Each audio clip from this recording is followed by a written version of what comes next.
Hi friends, today I want to talk to you about what is happening in my locality. I mean the cenotes and their pollution with which they are destroying the fauna and polluting the aquifer mentally, from which we obtain the water that we use every day.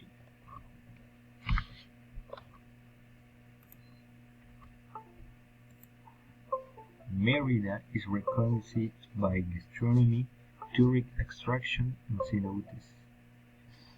And today, these tourist attractions are in danger due to pollution, which represents a disaster in nature and pollution of the water.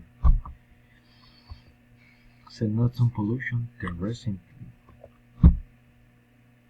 report that 70% of cenotes in Yucatan are infested.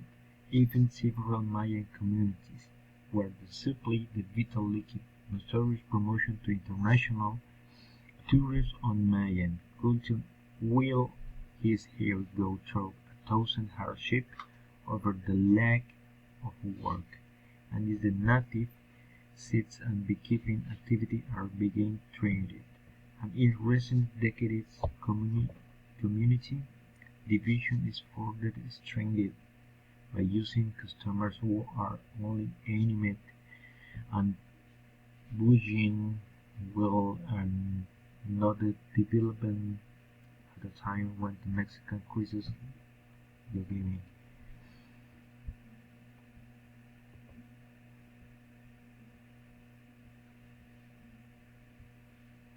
According to a study published in the journal Environmental Pollution, products such as amphetamines, cocaine, ecstasy, herbicides, antibacterials, and diesel debris are leaking to aquifers of the Riviera Maya. These wastes contaminate the library of aquatic caves in the area. One is main attractive and flow from there to Caribbean Sea. It's time to take action. The state government is not currently carrying out any activity to stop pollution. Now as a part of our society, we must carry out activities to curb this pollution that affects us all.